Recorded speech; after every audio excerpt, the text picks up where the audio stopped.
अथ षष्ठोऽध्यायः।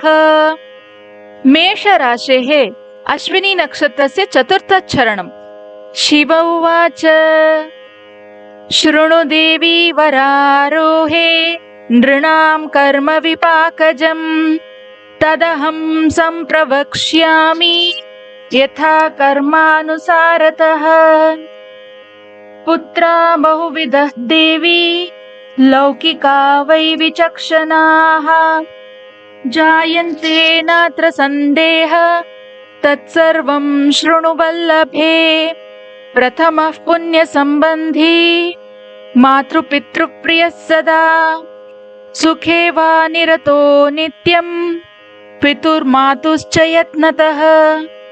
आजन्म मरणादेवी पितुराज्ञां करोति च मरणं पितृमात्रोश्च श्राद्धं कुर्यात् दिने दिने। पितृश्राद्धं विना देवी भोजनं न करोति हि। द्वितीयः शत्रुसम्बन्धी तस्य चेष्टां च मे शृणु। पूर्वजन्म प्रसंगेन शत्रुः पुत्रः प्रजायते जन्मतः शत्रुरूपेण मातृपित्रोर्विरोधकृत्। तत्कर्म कुरुते येन तयोः क्लेशोऽभिजायते। तृतीयो ऋणसम्बन्धान् मत्तः शृणु वरानने।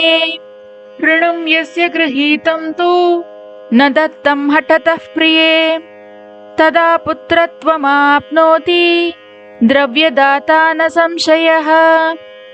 पितृद्रव्यप्रयत्नेन गृह्णाति हठतः प्रिये द्यूतवेश्या प्रदानेन व्ययं कुर्यात् दिने दिने। यदा द्रव्यविहीनश्च पिता भवति वै प्रिये तदा मृत्युमवाप्नोति युवरोपो न संशयः। चतुर्थो मित्ररूपेण पुत्रो जायते पार्वती स्थापितं द्रव्यमन्यस्य न दत्तं पूर्वजन्मनि तत्सम्बन्धस्वरूपेण पुत्रो जातस्तदा शिवे। बहुप्रीतिः पितृभ्यां च पितृव्ये गोत्रजे तथा बहूद्यमी गुणी भोक्ता पितुः शिक्षासु तत्परः। यत्करोति गृहे कर्म सुखदं जायते ततः। पूर्वरूपा यदा देवी पत्नी पुत्रसमन्वितः ततः शरीरं वै त्यक्त्वा धनं गृह्य ततः प्रिये। अथ वक्ष्यामि ते देवी चतुर्थचरणं शिवे। नक्षत्रतुरगस्यैव प्राणिनां नियतः शृणु। कोशला पुरतो देवी सरव्या उत्तरे तटे तत्र क्षत्री वसत्येको नगरे नन्दने तदा।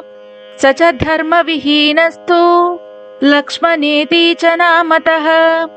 तस्य भार्या विशालाक्षी कल्याणी नाम सा प्रिये। कुलटा यवनोन्मत्ता परपुंसीरता सदा व्यापारं कारयामास वस्त्रहेमादिकस्य हि। उद्यमं बहुधा कृत्वा द्विजैः सह वरानने। एवं बहुतिथे काले विप्रद्रव्यं विचोरितम् तेन शोकेन विप्रस्तु शीघ्रं पञ्चत्वमागतः।